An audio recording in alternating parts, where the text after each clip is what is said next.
Assalamualaikum warahmatullahi wabarakatuh.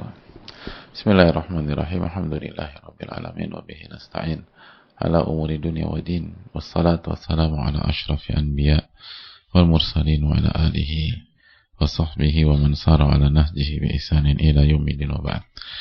Hadirin Allah muliakan, alhamdulillah kita panjatkan puji dan syukur kita kepada Rabbul Alamin atas nikmat yang Allah berikan kepada kita. Nikmat yang gak mungkin kita bisa hitung, gak mungkin kita bisa kalkulasikan. Wa in ta'udu ni'matallahi la tuhsuha. Dan jika kalian ingin menghitung nikmat-nikmat Allah, kalian tidak akan mungkin bisa menghitungnya. Dan di antara nikmat tersebut adalah kesempatan untuk berilmu, beramal, kesempatan untuk belajar, kesempatan untuk bersama dengan karya para ulama, kesempatan untuk berinteraksi dengan orang-orang soleh di taman orang-orang soleh, yaitu Riyadhus Shalihin. Kesempatan melihat bagaimana Allah Subhanahu wa Ta'ala menjaga dan melestarikan amalnya orang-orang soleh, sebagaimana buku Riyadhus Shalihin yang tetap eksis sampai hari ini. Buku yang ditulis di abad ke-7 kurang lebih. Dan sekarang kita di tahun 1444. Karya yang eksis luar biasa dan dikaji. Bukan aja masih ada, tapi dibahas, dikaji, diterangkan, disebarkan, dibahas. Benar-benar sebuah contoh bagaimana kemahakuasaan Allah Subhanahu wa Ta'ala. Dan Allah Subhanahu wa Ta'ala kalau ingin menjaga, maka hal itu akan terus eksis. Dan ini dijelaskan oleh para ulama seperti As-Subki rahimahullahu ta'ala. Oleh karena itu, bersyukurlah kita ketika kita melihat ini, dan bukan hanya kagum ya, tapi kembalikan ke diri kita. Kalau kita ingin apa yang kita lakukan atau karya yang kita perbuat itu dijaga oleh Allah Subhanahu wa Ta'ala, maka teladanilah para ulama kita yang karya-karya mereka itu dijaga dan dilestarikan oleh Allah Tabaraka wa Ta'ala. Dan ini pelajaran besar buat kita. Dan kuncinya, kata para ulama, adalah bagaimana mereka menata hati mereka, lalu membuat karya atau mengamalkan sesuatu yang berusaha sesuai dengan sunnah Rasulullah Sallallahu Alaihi Wasallam. Tentu saja nggak ada orang yang sempurna, nggak ada manusia yang terbebas dari kesalahan. Tapi bagaimana mereka mengikhlaskan niat dan berupaya dengan kesungguhan. Dan semoga Allah terima amal ibadah mereka dan amal ibadah kita, amin ya rabbal alamin. Dan nikmat ini semakin berkesan ketika kita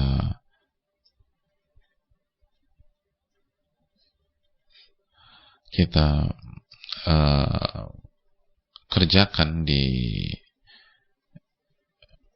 di penghujung dan di penghujung Sya'ban, dan di hadapan bulan yang luar biasa, bulan yang dikatakan banyak para ulama adalah bulan terbaik dari satu tahun, yaitu bulan Ramadan. Ketika jarak kita dengan Ramadan hanya tinggal hitungan jam saja, maka semoga kajian kita pada hari ini menjadi booster keimanan kita dan menambahkan iman kita untuk memasuki Ramadan, yang tentu saja sebelumnya kita meminta agar Allah Subhanahu wa Ta'ala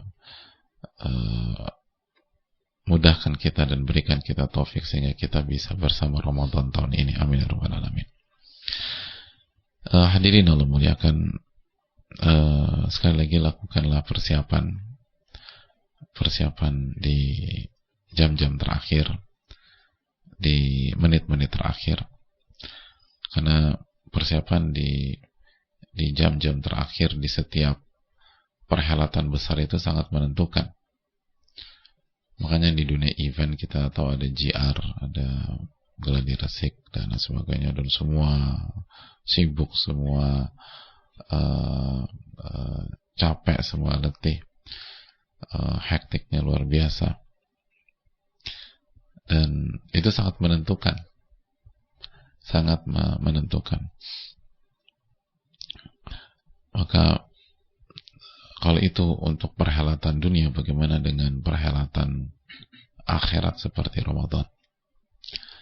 Maka di saat-saat ini atau di jam-jam ini, di waktu-waktu ini, maka fokuslah dalam bertakarub kepada Allah, dan fokuslah dalam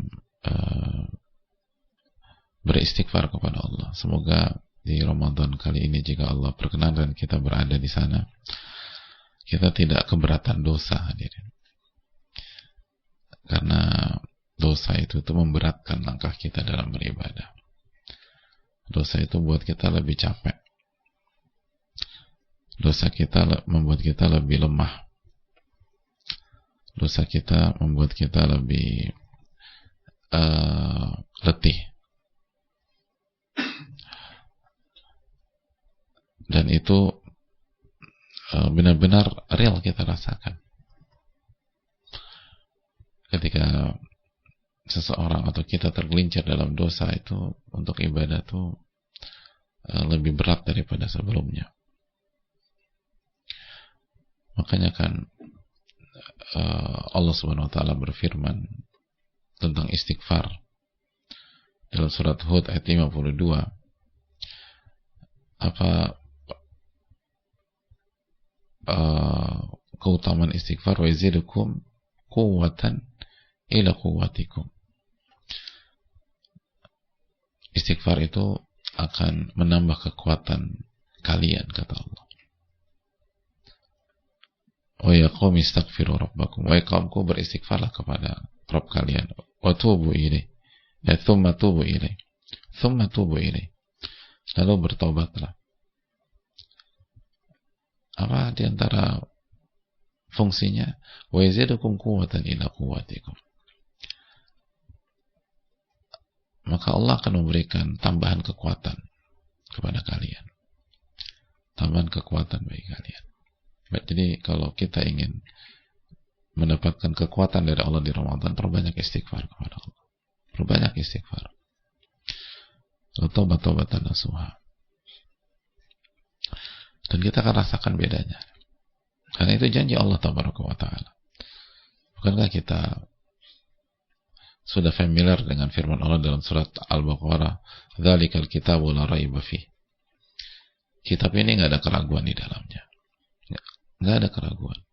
Jadi kalau Allah berfirman di dalam Al-Quran dalam surat Hud 52, "Wa yazidukum quwwatan ila quwwatikum," istighfar dan taubat itu akan menambah kekuatan kalian, maka la raiba fih. Nggak ada keraguan. Tidak ada keraguan. Karena itu yang kita baca dalam Al-Baqarah ayat 2. Ayat yang sangat familiar. Dzalikal kitabu la raiba fih. Hudal lil muttaqin. Kitab ini nggak ada keraguan di dalamnya, sebagai petunjuk bagi orang-orang yang bertakwa. Jadi tolong manfaatkan, atau mari kita manfaatkan hari ini, dan waktu-waktu terakhir menuju Ramadan, dan kita lihat apakah hilal terlihat atau tidak, dan kita tunggu pengumuman pemerintah. Oleh karena itu, hadirin Allah muliakan,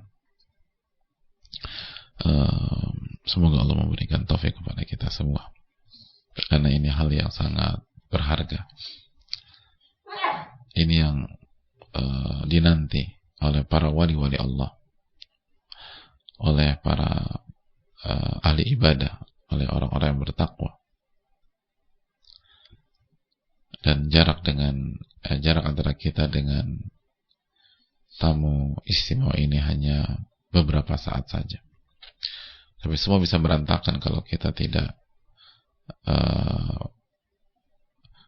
tidak waspada. Semua bisa berantakan kalau kita meremehkan. Semua bisa berantakan kalau kita lalai. Semua bisa berantakan kalau kita arogan. Semua bisa berantakan kalau kita sombong. Kalau kita menganggap ini sepele. Meremehkan itu bahaya. Di semua bidang. Apalagi bidang akhirat. Dan sekali lagi jangan diremehkan dan tataplah sebagaimana tatapan orang-orang yang beriman dan orang bertakwa. Orang-orang beriman dan orang-orang yang bertakwa. Sekali lagi semoga Allah memberikan taufik kepada kita untuk masuk ke Ramadan, dan semoga Allah memberikan taufik kepada kita untuk beribadah dan beramal di Ramadan dan terjaga dari dosa di Ramadan. Dan semoga Allah memberikan taufik agar kita memperbanyak istighfar dan bertobat, dan semoga Allah menerima amal ibadah kita. Amin ya rabbal alamin. Hadirin Allah muliakan, kita buka sesi tanya jawab pada kesempatan kali ini. Semoga Allah memberikan taufik kepada kita. Wassalamualaikum warahmatullahi wabarakatuh. Assalamualaikum warahmatullahi wabarakatuh. Waalaikumsalam warahmatullahi wabarakatuh. Semoga Allah merahmati Imam Nawawi dan keluarga, para ulama, ustadz dan tim beserta keluarga dan seluruh kaum muslimin dimanapun berada. Amin ya rabbal alamin. Ustadz, jika seseorang banyak melakukan dosa besar, apakah dosa besar tersebut bisa dihapus di Ramadan? Jika dosa besar tersebut terlupa saking banyaknya dosa besar yang dilakukan, sehingga tidak semuanya bisa diingat dan ditaubati, mohon pencerahannya Ustadz. Terima kasih atas pertanyaannya. Hadirin Allah muliakan, la taqnatu min rahmatillah, innallaha yaghfiru dzunuba jami'a. Bukankah itu yang Allah firmankan dalam surat Az-Zumar 53? Qul ya ibadi alladzina asrafu ala anfusihim. Katakanlah wahai hamba-hambaku yang melampaui batas terhadap diri mereka, yang melakukan dosa, maksiat, kemungkaran. La taqnatu min rahmatillah. Jangan pernah putus asa di rahmat Allah. Innallaha yaghfiru dzunuba jami'a. Sesungguhnya Allah menghapuskan seluruh dosa jika seseorang itu bertobat. Innahu huwal ghafurur rahim. Sesungguhnya Allah Maha Pengampun lagi Maha Penyayang. Jangan pernah putus asa. Kalau Allah ampunkan seluruh dosa jika kita bertobat di luar Ramadan, apalagi di Ramadan.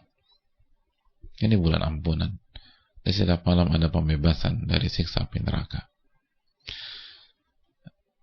Dan bukankah Nabi kita SAW mengajarkan kita doa, Allahumma inni a'udzubika min an usyrika bika syai'an a'lamuh wa astaghfiruka lima la a'lamuh. Ya Allah, aku berlindung kepada Engkau dari kesyirikan yang berpotensi aku lakukan padahal aku sudah tahu.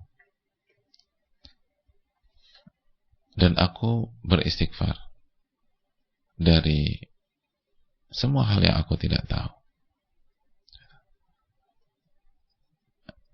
Kan sekali lagi, Allahumma inni a'udzubika min an usyrika bika syai'an a'lamu wa astaghfiruka lima la a'lamu.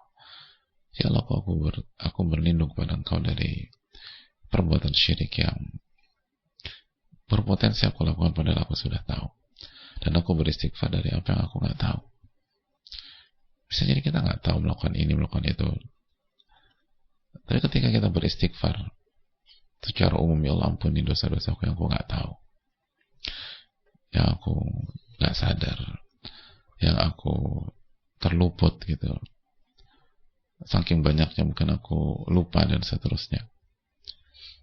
Maka apa susahnya bagi Allah Subhanahu Wa Taala? Apa sulitnya bagi Allah Subhanahu Wa Taala? Allah Al-Ghafur, Allah Al-Ghaffar, Allah Al-Afu.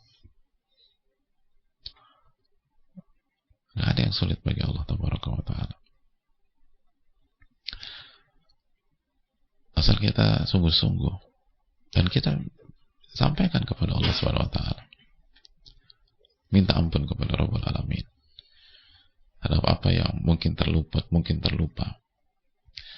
tanpa kita sengaja, atau mungkin kita nggak tahu. Dan itu yang diajarkan Nabi kita SAW. Wastaghfiruka lima la a'lamu. Dan aku beristighfar, aku tolong tutup. Dan istighfar artinya kan tolong tutup, kubur dosa-dosaku, dan jangan sampai ada efek samping dari dosa tersebut yang aku nggak tahu, yang aku mungkin lupa, yang mungkin aku terluput.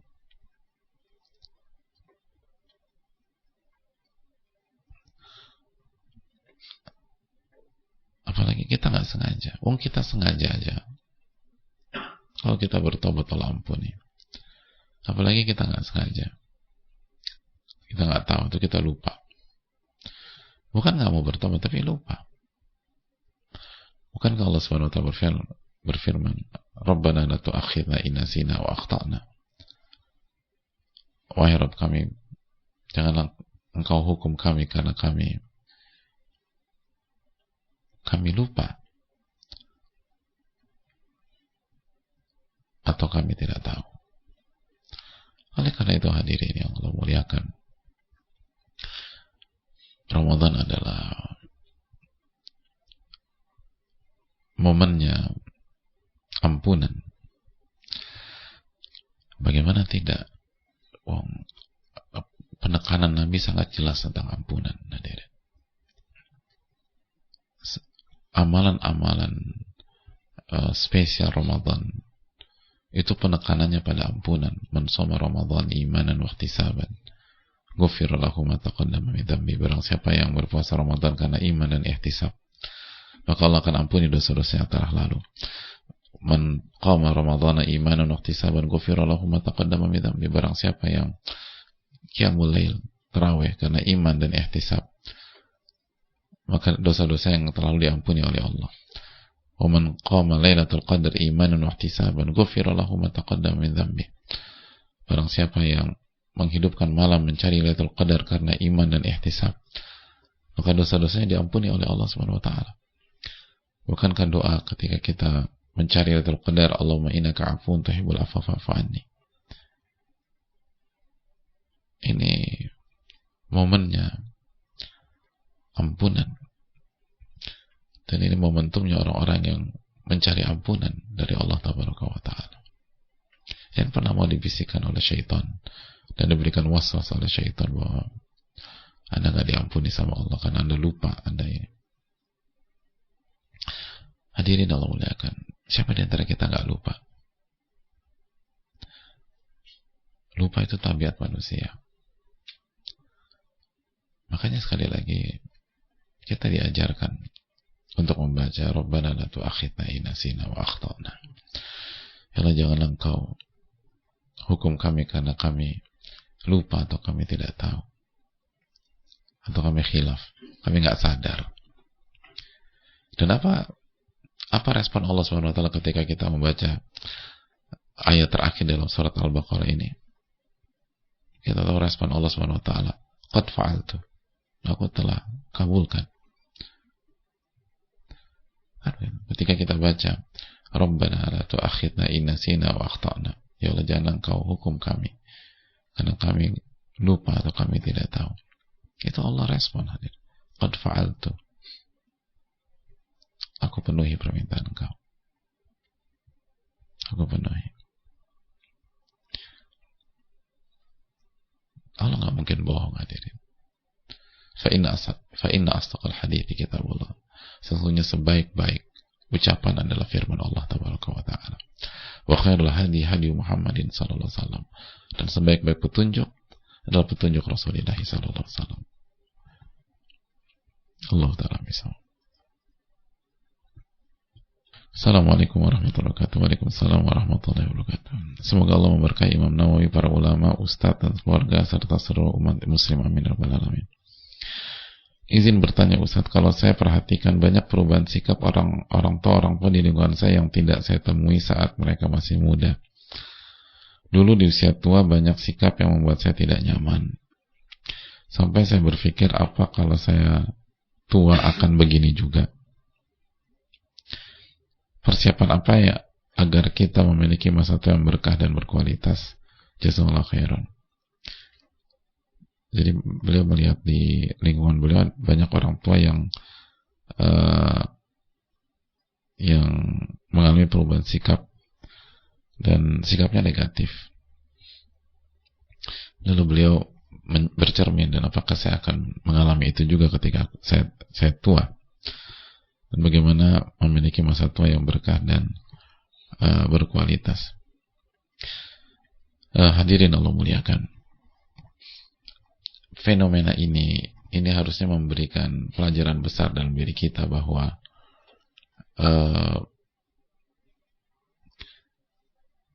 anggapan sebagian pihak bahwa aku akan berubah pada saat tua saja, karena aku mau having fun dulu, mau senang-senang, mumpung masih muda, nanti tobat, ngaji, belajar, jadi soleh atau soleha itu nanti pas tua aja. Itu mitos yang tidak bisa dibuktikan. Susah berubah pada saat tua, hadir. Berubah menjadi lebih baik pada saat tua itu susahnya luar biasa. Bisa. Apa yang mustahil bagi Allah SWT, tapi sulitnya luar biasa. Karena semakin lama sebuah pola, maka akan semakin mengakar dan semakin sulit untuk dirubah. Kalau pola itu baik, maka insya Allah masa tua akan baik. Karena pola baik itu sulit dirubah lagi, sulit digoncang dengan maksiat, dengan perubahan atau sesuatu yang buruk dan lain sebagainya. Tapi kalau pola itu salah, pola itu buruk, itu juga sama, sulit dirubah. Pola hidup itu kalau sudah mengakar itu susah dirubah. Ya simpel aja lah, nggak usah pola ribet-ribet. Nabi SAW itu meminta kita kul biyaminik, makan dengan tangan kanan. Dan hadisnya sudah kita pelajari, hadis Umar bin Abi Salamah. Makan dengan tangan kanan. Orang yang terbiasa makan pakai tangan kiri, setelah 30 tahun, lalu di usia 30 tahun baca hadis ini, emangnya bisa detik itu dia berubah? Atau H+1 dia berubah? Dan langsung dirubah gitu? Susah gitu.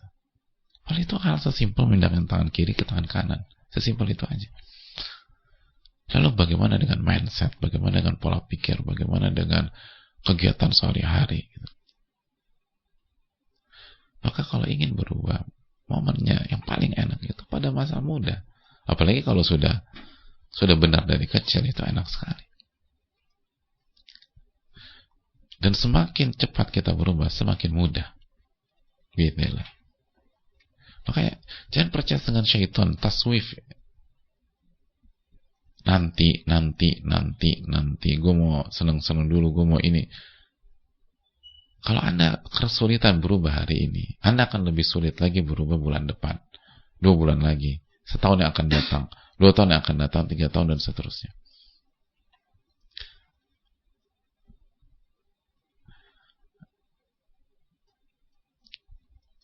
Hadirin, dosa, maksiat, dan segala macam itu penyakit. Ya kita lihat aja filosofi penyakit itu apa. Penyakit itu kalau kita nggak obati secara umum, stadiumnya akan berkurang lalu menghilang atau akan bertambah.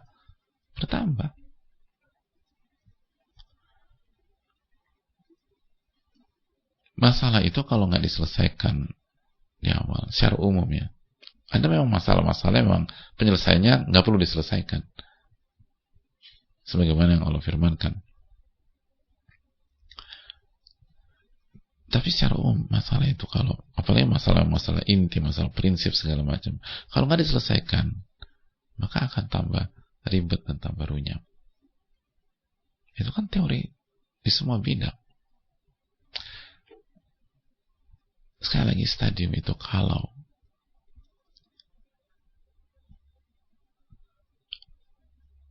penyakit itu kalau tidak diobati, maka stadiumnya akan naik. Makanya kan kenapa dokter-dokter kita minta kita general check up per 6 bulan sekali atau setahun sekali. dokter-dokter gigi kita juga bilang cek gigi 6 bulan sekali, 6 bulan sekali. Itu kan untuk tindakan preventif. Jangan sampai ada masalah dan kita taunya terlambat dan akhirnya ribetnya minta ampun. Tapi kan kita malas ya, karena itu bukan kultur kita mungkin. Dan kenapa nggak takut ketahuan? Sebenarnya tahu atau enggak merubah fakta. Cuma masalahnya Anda tahu atau Anda nggak tahu. Namanya kalau kita nggak tahu, itu penyakit hilang sendiri gitu. Hanya sebatas karena kita nggak tahu. Kalau kita nggak tahu lalu kita merubah pola, ya mungkin hilang dengan taufik Allah. Atau Allah bisa aja menghilangkan itu. Tapi secara umum sunatullah kan harus begitu. Nah begitu juga dengan maksiat. Maka sekali lagi ini jadikan cambuk bahwa kita harus berubah dari awal. Semakin mudah kita berubah, semakin nyaman. Dan semakin kita nggak kehilangan momentum. Dan semakin banyak hal yang bisa kita lakukan dari kebaikan. Dan semakin besar peluang kita berkarya di hal-hal yang Allah ridhoi. Dan itu akan menambah peluang kita masuk ke surga Allah Subhanahu wa ta'ala. Wallahu ta'ala alam bisawab.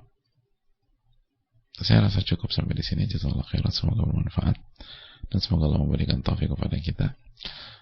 Dan sekali lagi isi waktu-waktu kita ini lebih serius lagi, lebih hati-hati, lebih waspada, karena kita akan memasuki